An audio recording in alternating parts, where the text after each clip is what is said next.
Գյորջյան Կասկադ 60 ամիս փուլային վճարում բազմաթիվ առավելություններ։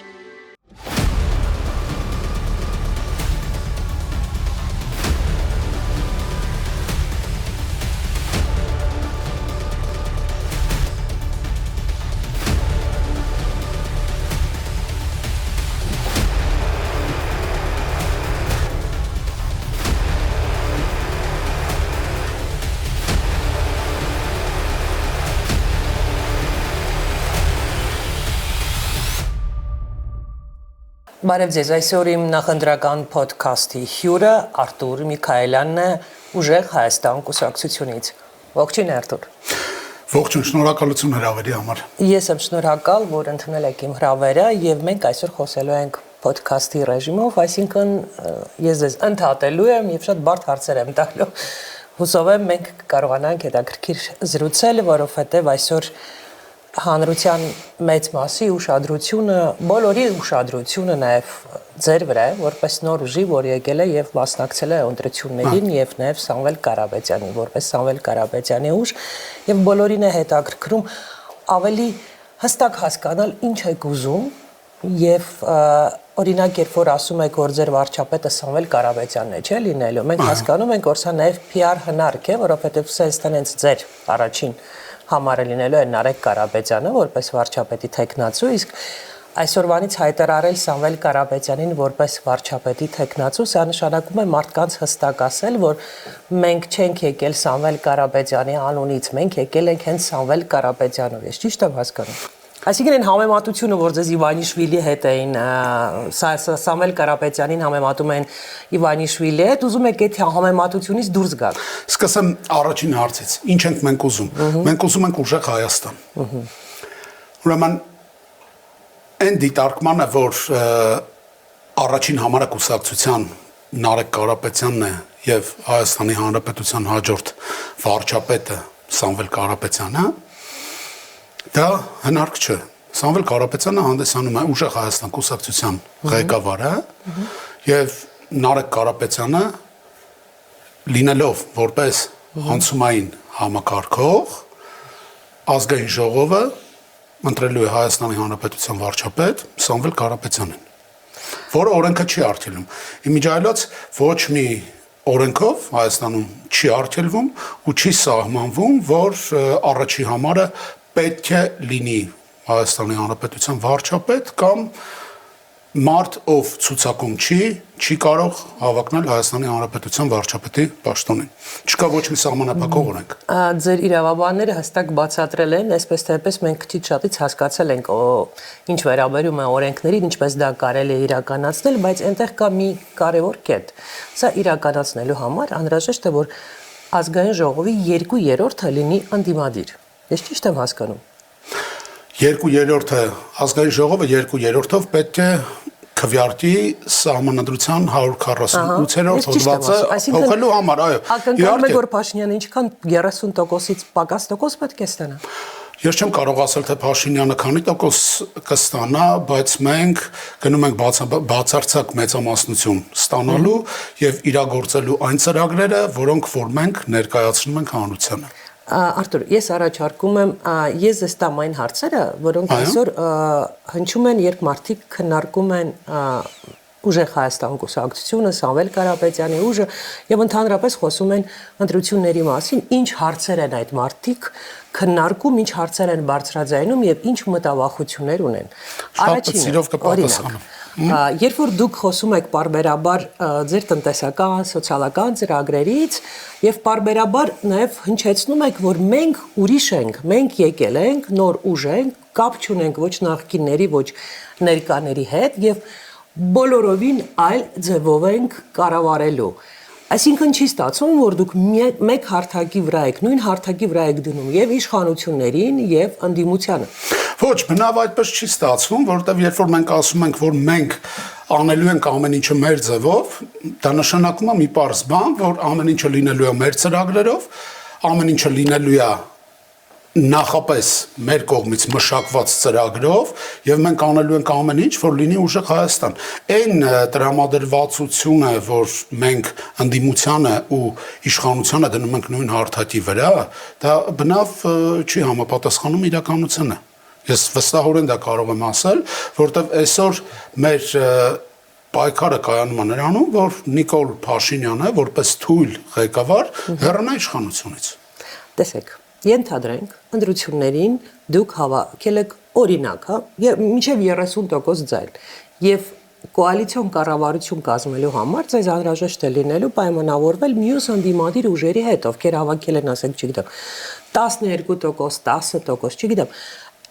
Ու ինչ այդ մարդկանց ասելու եք, որ միևնույն է մեր ծրագրով ենք առաջ գնում, թե նստելու եք քննարկեք։ Տեսեք, ընտրություններից հետո կոալիցիոն կառավարություն ձևավորելու ժամանակ, եթե դրա կարիքը կլինի, մենք բնավ բաց ենք երկխոսության համար, բայց մենք ասում ենք նաև, որ մեր վարչապետի թեկնածուն Սամվել Կարապետյանն է։ Թեկնածուն հասկացա, բոլորը հասկանում են, որ վարչապետի թեկնածուն գնում է։ Կոալիցիոն շրջանակներում միգուցե լինեն բանակցությունների ընթացքում կոմպրոմիսային տարբերակներ, բայց այստեղ հարցը կայանում է նրանում, որ մենք ձգտում ենք, դեռ ընտրություններին կա 108 օր, եթե չեմ սխալվում, եւ մենք ձգտում ենք ու ամեն ինչ անելու ենք ունենալու բացարձակ մեծամասնությամբ, բայց մյուս կողմից նաեւ չժխտելով այն փաստը, որ եթե հանկարծ, ապա մենք բաց ենք երկխոսության համար։ Չկա մտավախություն, որ բացարձակ մեծամասնության ձգտելու ձեր այս ճանապարհին դուք վատացնեք ձեր հարաբերությունները մյուս ընդդիմադիր ուժերի հետ։ Կոպիտ ասած նեղացնեք այդ մյուս ընդդիմադիր ուժերին։ Վստահաբար ոչ, որտեղ մենք անում ենք մեր աշխատանքը յուրաքանչյուր կուսակցություն ազատայր քարոզարշավը, իր ծրագրերը, իր տեսլականը ներկայացնելու։ Մենք նույնը անում ենք, ինչ որ բոլորն են անում, ում մոտ կստացվի ավելի լավ, ում կվստահի ու կհավատա ժողովուրդը, վերջում ընտրությունը կայանալու է այդ իօգուտ այդ կուսակցությանը, այստեղ չկա այնպեսի բան, որ ստիպողաբար յուրաքանչյուրը կարող է ներկայացնել իր ծրագիրը, վերջնական խոսքը կտա Հայաստանի Հանրապետության քաղաքացին։ Այսպես ձևակերպեմ, հա, հարցս, իսկ դուք չեք տեսնում, որ փոքր ինչ հեռանում եք այն գաղափարից, որ այսօրվա ընտրությունները սովորական ընտրություններ չեն, ու դուք չեք եկել նոր ուժ ստեղծել մի երկրում, որտեղ ամեն ինչ նորմալ է, որտեղ չի եղել պատերազմ, կապիտուլյացիա, Արցախի հանձնում, հայաթափում, որտեղ իշխանությանը Նիկոլ Փաշինյանը եւ նրա ուժը, որոնց շատ մեծ դժվարությամբ հավանաբար շատերը կարող են ասել, որ սրանք adekvat են։ Դուք եկել եք ֆորս մաժորային իրավիճակում ընտրություններին մասնակցել։ Հակառակը մենք հենց դա ենք գիտակցում ու դրա համար ենք եկել, որովհետև մինչ օրս ամեն ինչը ցույց է տալիս, մեր քաղաքական իրավիճակը ցույց է տալիս, որ քաղաքական ուժերը ինչ-ինչ պատճառներով թե 21 թվականին, թե 21 թվականից հետո տարբեր շարժումների միջոցով քաղաքական ուժերին չհաջողվեց հեռացնել այս իշխանությանը ու մենք այդ գիտակցությամբ ենք եկել։ Նույն այդ տրամաբանությամբ, որ սա հերթական ընտրություններ չեն, կարելի ասել Սամվել Կարապետյանի կալանավորումը, որ մարդը մինչ օրս նման մարդ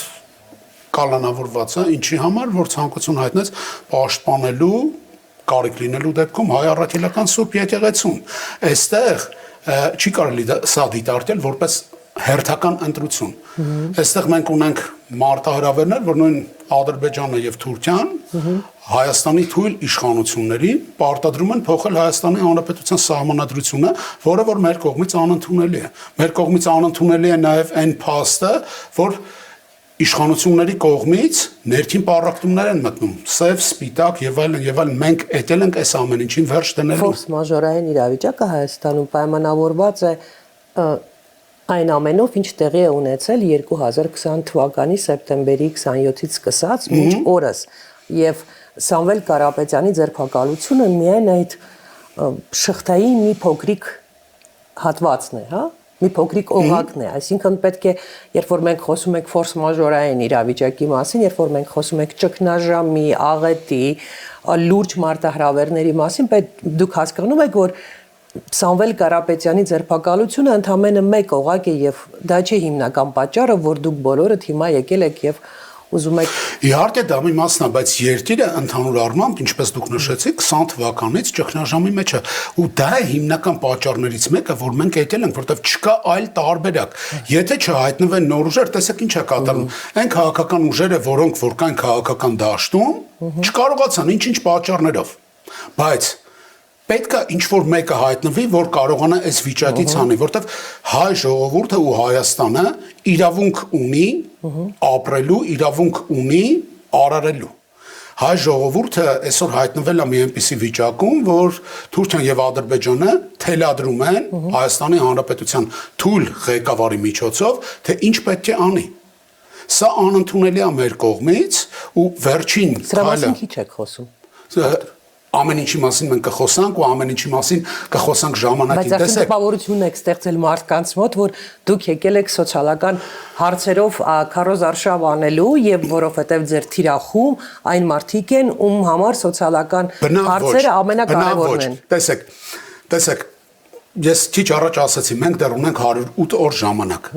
Յուրաքանչյուր ծրագիր մենք ներկայացնելու ենք։ Այժմ մենք ներկայացնում ենք մեր տնտեսական առաջին 5 քայլերը, որից հետո կլինի մեր անվտանգություն, կրթություն եւ այլն եւ այլն։ Մինչ ընտրությունները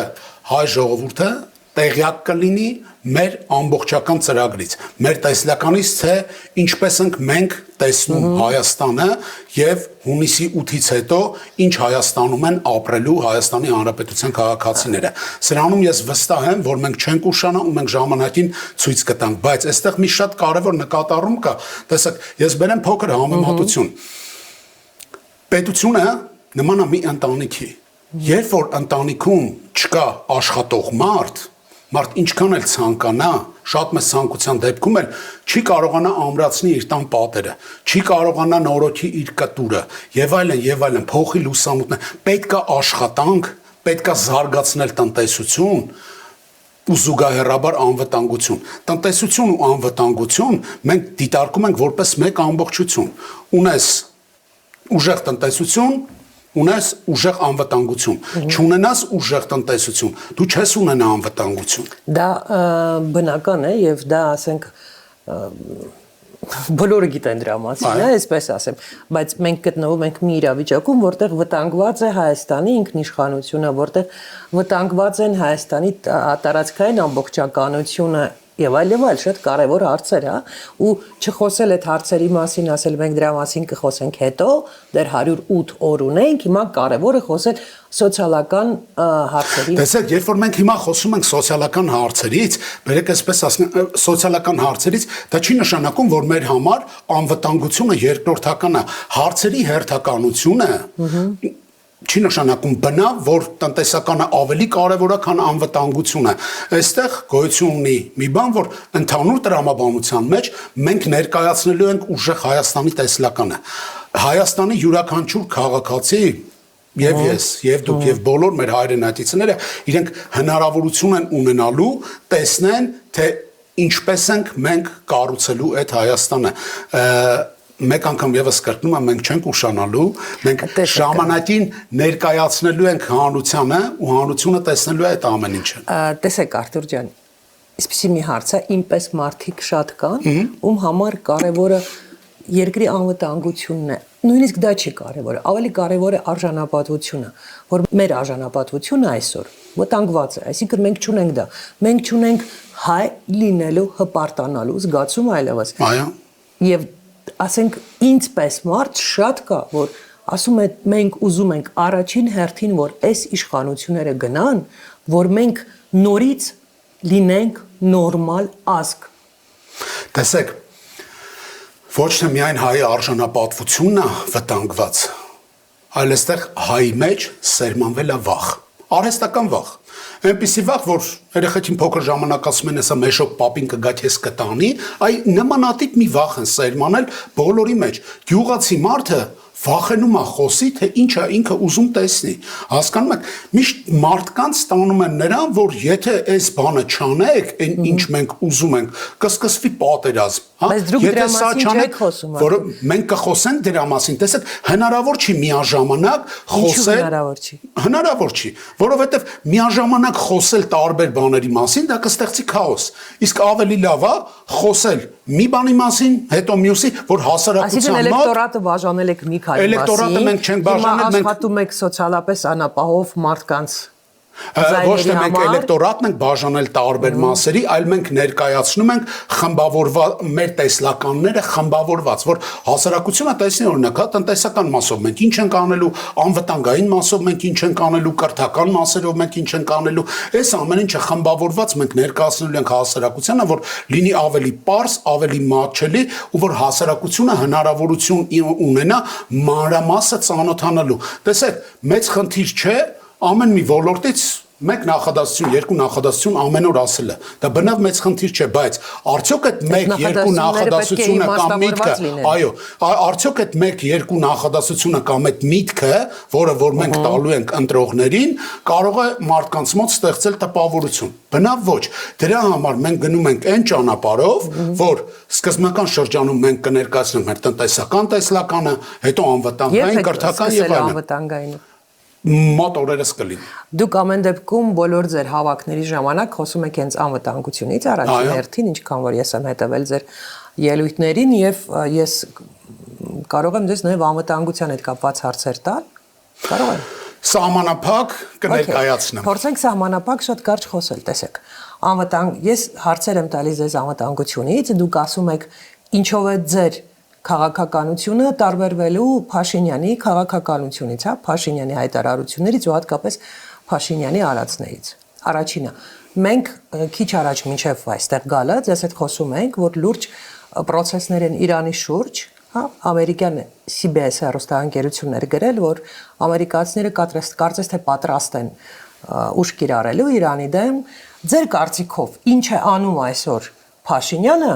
որ սխալ է անում եւ ինչ կանեք դուք երբ գաք իշխանության այս իրավիճակում երբ որ լինի վտանգ պատերազմ Իսրայելի եւ Ամերիկայի պատերազմը Իրանի դեմ տեսեք ինչ է անում Փաշինյանը սխալ այսօր ինչ կանենք մենք ավելի լավ որ նման իրավիճակներում Հայաստանը չհայտնվի Իրանի հարցում ասեմ այսօրվա լուրերը ես հպանցիկ ծանոթացել եմ միակ բանը որ կարող եմ ասել Հայաստանի Հանրապետությունը պետք է այստեղ դրսևորի այնպիսի դրսևորում ցուցաբերի որ ոչ մի դեպքում թույլ չտա Հայաստանի Հանրապետության ներքաշումը այդ process-ի մեջ սա հիմնականն է որ իմ կարծիքով Հայաստանի Հանրապետության իշխանությունները պետք է անեն տեսեք մեր անվտանգությունը եւ մեր արտաքին քաղաքականությունը ներողություն մեր անվտանգությունը արտաքին քաղաքականությունը հիմնված է լինելու բազմավեկտոր դիվանագիտության վրա միշտ վտանգավոր է երբ որ դու ունես դու միավեկտոր քաղաքականություն ես անում այսօր ոչ արևմուտքը ոչ արևելքը ոչ հյուսիսը ոչ հարավը այնպես չի որ կարող են ու մեծ ցանկությամբ կարող են երաշխավոր լինել Հայաստանի Հանրապետությունում անվտանգային հարցերով։ Մենք երբ ու վստահաբար լինենք իշխանություն, մեր քաղաքականությունը, արտաքին քաղաքականությունը լինելու է բազմավեկտոր ի տարբերություն այսօրվա իշխանություններից։ Պետք չի ոչ մի դեպքում սրել հարաբերությունները մեր դաշնակիցների հետ։ Բոլորի հետ պետք է ունենալ նորմալ հարաբերություններ, որտեվ միայն մեկ խաղացողից կախվածությունը դա բերելու է նոր պատերազմների, նոր հրահրումների եւ նոր արհավիրքների Հայաստանի Հանրապետության համար։ Պարզ ամփոփեմ ձեր ասածը, հա, որ նաև հասկանալի լինի բոլորի համար ինչ եք ասում։ Դուք ասում եք, որ այո, մենք հասկանում ենք, որ Ռուսաստանի հետ հարաբերությունները պետք չէ փչացնել, բայց ես Ռուսաստանի մասով եմ ասում, որովհետև ձեզ բոլորը համարում են ռուսամետ ուժ, քանի որ Սամվել Կարապետյանը ռուսաստանցի մեծ է հարուստ է։ Սամվել Կարապետյանը նաև ունի բիզնեսներ Եվրոպայում, եվրոպական երկրներում։ Ես իմ մասին չեմ ասում, ես ասում եմ հասարակության մասին եւ դուք փաստորեն հիմա ասում եք, որ այո, պետք չի չփչացնել հարաբերությունները Ռուսաստանի հետ, որտեղ դա վտանգավոր է Հայաստանի համար, բայց նաև պետք չէ լինել կախման մեջ Ռուսաստանից։ Ճիշտ եմ հասկանում։ Չէ, ոչ միայն կախման մեջ Ռուսաստանից, այսօր մենք չունենք կախման մեջ Ռուսաստանից կախում։ Այսօր մենք ոչ մի երկրից կախում չունենք։ Այսօր մեր երկրի ղեկավարը փորձում է Ամերիկայի Միացյալ Նահանգների թելադրանքով միավեկտոր քաղաքականություն վարել։ Ասենք խզել հարաբերությունները նույն Ռուսաստանի հետ, չստեղծել նոր հարաբերություններ, այնպիսի աշխարհաքաղաքական մեծ դիրք ունեցող երկրների հետ, որոնք կարող են լինել անվտանգային երաշխավորներ։ Այստեղ հարցը չի գնում միայն Ռուսաստանը, քաղաքականությունը պետք է լինի այնպես, որ չլինի միավեկտոր։ Մեր դիվանագիտությունը հենց հիմնված է լինելու դրանում։ Եվ դուք համոզված եք, որ այսօրվա աշխարհում հնարավոր է անցկացնել բազմավեկտոր արտաքին քաղաքականություն։ Վստահաբար հնարավոր է, այստեղ հարցը գալիս է բանակցության։ Օրինակներ ես հիմա չեմ բերի, միայն կասեմ մի բան, որ տեսեք, ամեն ինչը գալիս է բանակցողից։ Երկու տարբեր մարդ նույն հարցի շուրջ կարող է բանակցել եւ ստանալ տարբեր արդյունք։ Օրինակ, մինչ 2018 թվականը ԵԱՀԿ Մինսկի խումբը եղել է տարբեր պետությունների ներկայացուցիչ, եղել է ասենք եւ Ռուսաստանը, եւ Ամերիկան։ Տեսանք ինչ եղան, որովհետեւ չգիտեմ ինչ պատճառներով հասցվեց դրան, բայց մեր քաղաքականությունը ի տարբերություն Նիկոլ Փաշինյանի լինելու արտաքին քաղաքականության մասին եմ ասում, լինելու է բազմավեկտոր։ Մի օրինակ բերեմ եւ փակենք հա այս թեման, օրինակ 2008 թվականի ռուս-վրացական պատերազմը հիշում եք հավանաբար։ Վրաստանը մեր հարևանն է, ավելին մեր հիմնական կապը աշխարհի հետ, ցամաքային կապը Վրաստանով է հենց անցնում եւ ըստ էության մեծ բարեկամ երկիր է։ Եվ նաև մեր հիմնական դաշնակիցն էր Ռուսաստանը։ Ռուսաստանը սկսեց պատերազմ Վրաստանի հետ, Հայաստանի այն ժամանակվա իշխանությունները, որ բավականին թույլ իշխանություններ են մարտի 1-ի իրադարձություններից հետո, խոսքը Սերժ Սարգսյանի մասին է, բայց այնպիսի քաղաքականություն վարեց, որ մենք կարողացանք նույն ձևով շարունակել մեր լավ հարաբերությունները եւ Վրաստանի եւ Ռուսաստանի հետ։ Ոչ միայն չներգրավել այդ պատերազմի մեջ, այլ չփչացնել հարաբերություններ այդ երկու երկրներից եւ ոչ մեկի հետ։ Շատ կարևոր է քաղաքականության մեջ դուք հարևանների անցյալում էր Հայաստանի անցյալում էր, միջև ուժեղ Հայաստանի հայտնվելը Հայաստանի անդիմադիր դաշտում կամ քաղաքական դաշտում մեր պատմության մեջ Հայաստանի քաղաքականությունը կարդինալ փոփոխվել է 2018 թվականից հետո։ Միջև եղել են բոլոր բացասական իրադարձությունների հետ մեկտեղ եղել է նաև դրական բաներ, որոնց մասին պետք է խոսել, հա, հաղթանակը Արցախյան պատերազմում առաջին, չգիտեմ, լուրջ քաղաքական Բնականաբար եղել են հաղթանակներ։ Եվ բացի տնտեսական աճ, օրինակ Ռոբերտ Քոչարյանի 98 թվականից հետո, այսպես կարելի ասել, տեսեք, 98 թվականից հետո մինչ 2026 թվականը ու այնտեղ արանքում կա 2018 թվական, Հայաստանում եղել են աճեր 2018 թվականից հետո ոչ տնտեսական առումով, ոչ դիվանագիտական առումով Հայաստանը ոչ մի տեսակի դրական արդյունք չի արձանագրել։ Ոչ մի տեսակի դրական արդյունք, որ առաջին հերթին պետք է խոսել արժանապատվության վերադարձի մասին։ Միանշանակ առանց արժանապատվության վերականգնման հնարավոր չի ստեղծել ուժեղ Հայաստան։ Ու մեր տեսլականն էլ հենց դա է, որ հայ արժանապատվությունը այսօր ոչ միայն Հայաստանում, այլ ամբողջ աշխարհում է անկած։ Բայց մինչ այսօր դուք մեծամասամբ խոսում եք սոցիալական հարցերից։ Ես նորից եմ կրկնում, որ մեր մոտ այդ արժանապատվության վերականգնման անվտանգության մասին եւ ընդհանրապես բոլոր հարցերի մասին մենք կխոսենք ժամանակին։ Okay, ձեր էլեկտորատն այսօր ով է արդյոք։ Մեր էլեկտորատը մոնիթորինգ արել եք, ով է ձեր էլեկտորատը։ Մեր էլեկտորատը Հայաստանի Հանրապետության քաղաքացիներն են։ Բոլորն անխտիր, ովքեր ուզում են ունենալ ուժեղ Հայաստան ու ապրել ուժեղ Հայաստան։ Ովքեր են ուզում ունենալ ուժեղ Հայաստան եւ ապրել ուժեղ Հայաստան։ Բոլոր արժանապատիվ մարդիկ։ Ըստ ձեր մոնիթորինգի համաձայն Նիկոլ Փաշինյանը այսօր ինչ ռեյտինգ ունի, ինչ վարկանիշ ունի։ Ես թվերի մասին չեմ խոսի, բայց այն որ նրա ռեյտինգը ցածր է, դա միանշանակ դա ցույց է տալիս նաև փողոցում մարդկանց հետ շփումը, ես ինքս անձամբ մարզերում եմ լինում, շրջաններում, գյուղերում, այդ ամեն ինչը ցույց է տալիս կոնկրետ թիվ, ես չեմ կարող ասել, որտեվ իսկ չեք թերագնահատում ադմինիստրատիվ ռեսուրսը։ Գիտեք, հենց նույն ադմինիստրատիվ ռեսուրսում պետական ծառայության շատ աշխատողներ կան, որ իրենք էլ չեն ընդունում, այստեղ հարցը գալիս է նրան, որ պետք է շատ լուրջ աշխատանք տանել, որ այդ մարդկանց մեջից վախի սինդրոմը վերանա ու այդ մարդիկ քվյախցում լինելով մենակ, քվյարտեն ուժեղ Հայաստանի օգտին։ Ինչպես եք դա անելու։ Ամեն հնարավոր ու օրինական տարբերակներով, խոսելով մարդկանց հետ, շրջելով ամենտեղ, լսելով մարդկանց, նրանց խնդիրները, ամեն հնարավոր օրինական տարբերակներով մենք փորձելու ենք այդ ամեն ինչն անենք ու վստահաբար կհասնենք դրան։ Ըստ ձեզ հիմա մի քիչ ավելի հստակ խոսենք, քանի ուժ պետք է մասնակցի ընտրությունների, քանի դաշին, քանի կուսակցություն, որ ընդդիմության հաղթանակը համարեք ապահովված։ Քանի ուժ կմասնակցի, ես չեմ կարող ասել, որովհետև յուրաքանչյուր կուսակցություն ինքնավորոշում կայացնում մասնակցել ընտրությանը թե չէ, բայց այստեղ կա մի շատ կարևոր հանգամանք, որ յուրաքանչյուր կուսակցություն ընտրություններից մասնակցելուց առաջ կարողանա գնահատի իր պոտենցիալը։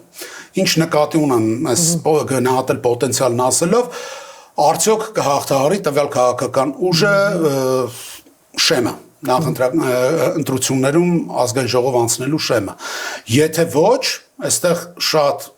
մեծ կարիք կա ընտրական դաշինքներ, փոքրիկ կուսակցությունների առաջնորդներին կամ հայտնի քաղաքական գործիչներին ձեր ցուցակ նման առաջարկ չարեցիք։ Երբ որ նոր եք եկել, բոլորը խոսում են, որ փոքր կուսակցությունները գնալու են միանան մեր շարժմանը։ Տեսեք, մենք միշտ բաց ենք եղել երկխոսության համար ու որպես այդպիսին առաջարկ ինչ որ տարբեր ուժերին մեր կողմից չի եղել։ Իսկ ով ցանկացել է խոսել, մենք միշտ բաց ենք եղել, ում հետ եք հանդիպել եւ կամ ով է հայտնվելու ձեր ցուցակում նրանցից ում ճանաչում ենք։ Գործող քաղաքական գործիչներից մեկի անունը։ Ուրեմն ասեմ կգա ժամանակը մեր ցուցակում ընդգրկված անձանց անունները հանրությունը կիմանա։ Երբ կլինի այդ ցուցակը։ Երբ որ լինի, մինչ ընտրությունները վստահաբար այդ ամեն ինչը կլինի ժամանակին։ Զարմացնելու եք մեզ եւ լինելու են հայտնի անուններ։ Ես ասում եմ, որ կլինի մեր ցուցակը, ինչ անուններ կլինի, տվյալ մարդկանց անցած ճանապարհը, տվյալ մարդկանց կենսագրությունը, մարդիկ կտեսնեն։ Գործիչների մասին եմ խոսում։ Ես բերեք այսպես ասեմ, կլինի ընտրացուցակը, կլինի մեր տեխնացուների ցուցակը եւ հասարակությունը հնարավորություն կունենա ծանոթանալու տվյալ մարդկանց։ Անցած տարվա մարտի վերջից հարցազրույցներ եմ անում քաղաքական գործիչների հետ ընդդիմադիր։ Եվ ես հիշում եմ, երբ որ Սամվել Կարապետյանին ձերբակալեցին եւ հայտնվեց մեր ձևով շարժումը, քաղաքական կուսակցությունների ղեկավարները ինձ հետ հարցազրույցում խոսում են արդեն բաց տեքստով, որ այո, մենք փոքր կուսակցություն ենք, բայց ունենք անցած ճանապարհ, ունենք իրավիճակը ճիշտ վերլուծելու ունակություն եւ մենք պատրաստ ենք համագործակցել մեր ձևով շարժման հետ, նույնիսկ ձեր անունը դրել են, որ դուք եք այս ընտրությունների աստղը, այսինքն ձեր աստեղային ժամն է եւ մենք համաձայն ենք բոլորս գնալ շատ մի շարք փոքր կուսակցությունների անունները չհնչեցնեմ, բայց public-ին այդ մարդիկ խոսել հրապարակային։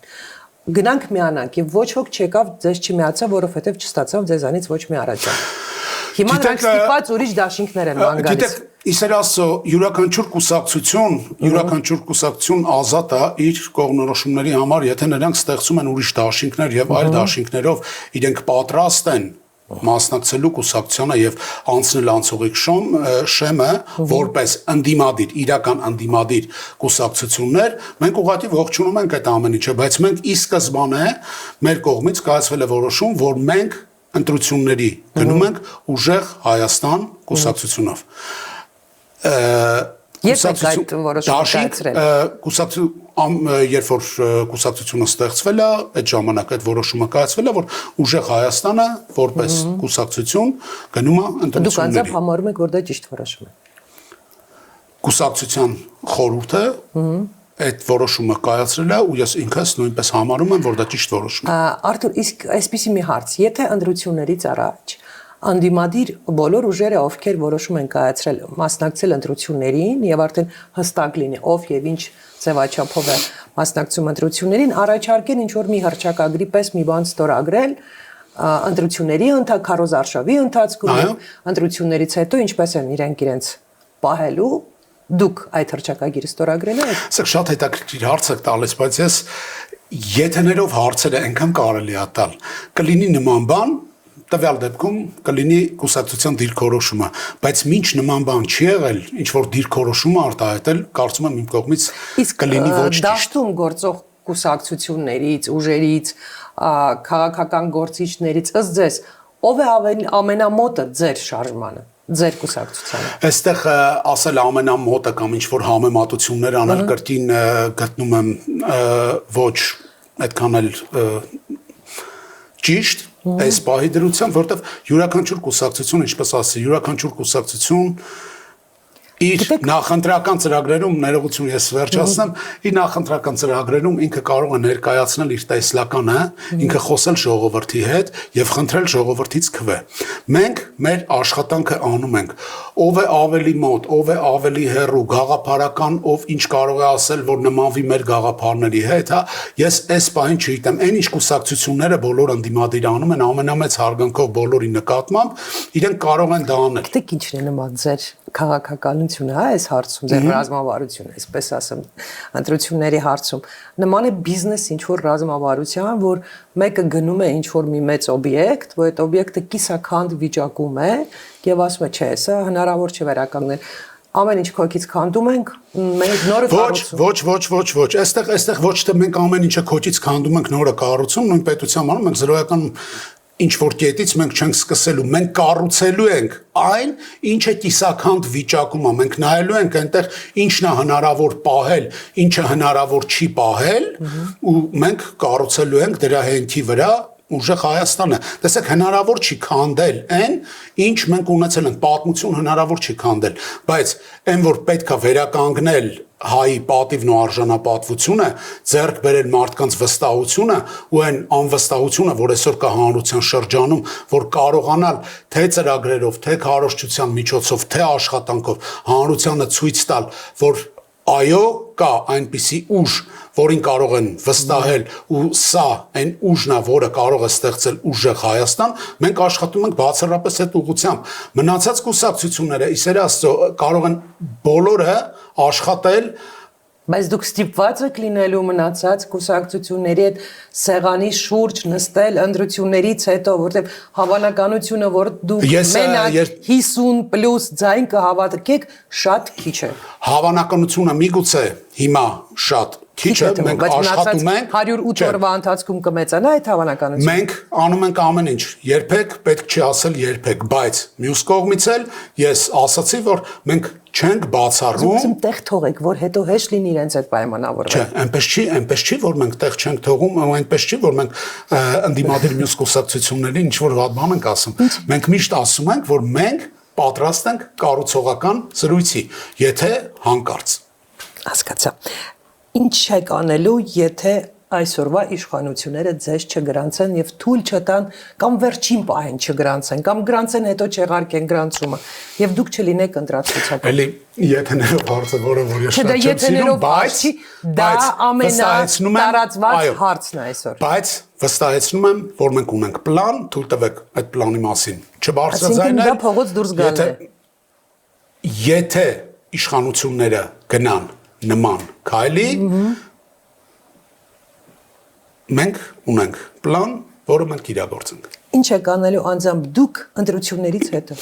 Անձամբ ես չգիտեմ դեռ, աշխատելու եմ։ Քայլել։ Որտեղ եք աշխատելու։ Կլինեք կառավարության մի մաս, չէ՞ որ փոխելու են օրենքը Սամվել Կարապետյանի համար, դուք եք նման։ Սամվել Կարապետյանի համար չի օրենքը փոխվելու, սկսենք այստեղից։ Ես իրականում կողմ եմ, որովհետև նման սփյուռք ունեցող ազգը չի կարող ունենալ նման օրենք։ Այո, բայց այն որ Սամվել Կարապետյանի համար փոխվելու է օրենքը, դա մի քիչ իրականությանը չի համապատասխանում։ Իմիջայլոց ասեմ, որ մեր երկրի վարչապետը միակ բանը 2018-ից մինչև հիմա որ համաձայն եմ ես նրա հետ, դա այն էր որ 18 թվականին եւ 1-2 անգամ նույնպես ինքը ասել էր որ սահմանադրության 148-րդ հոդվածը պետք է փոփոխվի, որովհետեւ մինչ այդ հոդվածը կա, մենք ունենք շատ լուրջ խնդիր սփյուռքից կադրեր։ Հիմա նա այդպես չի մտածում, որովհետեւ սփյուռքն իր դեմ է ոստացել։ Այո, ինքը միգուցե այդպես չի մտածում, բայց ես ասում եմ ողջունում եմ, որ նա մտածել է թեկուզ այդպես ու մենք իրագործելու ենք դա, որ Սամվել Կարապետյանը դառնա վարչապետ։ Սամվել Կարապետյանը հիմա տնային կալանքի տակ է եւ նրան արգելված է հայտարարություններ անել։ Իհարկե։ Արգելված։ Իհարկե, այո։ Որովհետեւ իշխանություններն ասում են, տեսեք, չի ուզում հայտարարություններ։ Իշխանությունները շատ բան են ասել, ոչ թե չի ուզում, եթե կարիքը լինում է հայտարարություններ անելու, Սամվել Կարապետյանը Ինչքան հավանական է, որ նա վերադառնա նորից ԱԱԾ-ի նկուղ։ Ես չեմ կարող այդ հարցին պատասխան տամ, իսկ Հայաստանում այսօր արդարադատությունը որոշում է մեկ մարդուց, նայած այդ մարդը ոնց կարտնանա։ Բայց հետաքրքիր պահվածք է իշխանությունների մոտ, տեսեք մի հատ բոլորովին հնարած իրականությանը չհամապատասխանող абսուրդային մեղադրանքով միանգամից ձերբակալում են Սամվել Կարապետյանին, իսկ իր ուժը ամեն օր հայտարարություններ է անում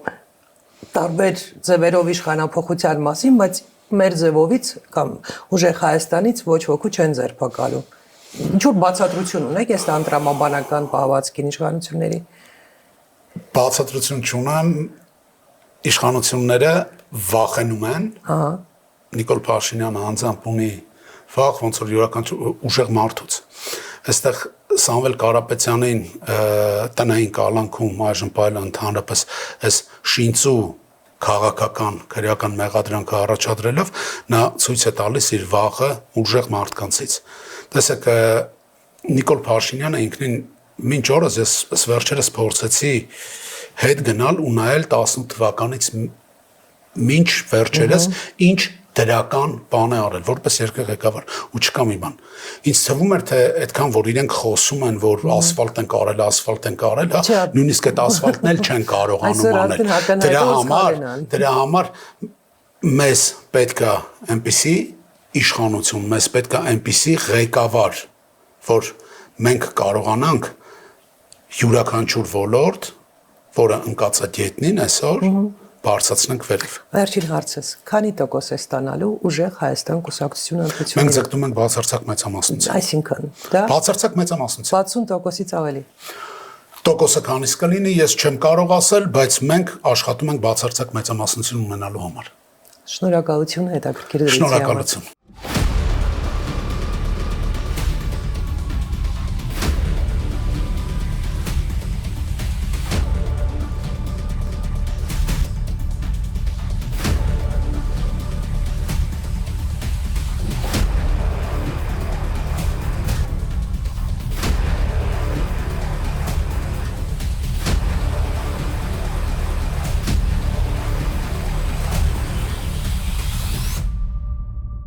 Գյուրջան Կասկադ 60 ամիս փուլային վճարում բազմաթիվ առավելություններ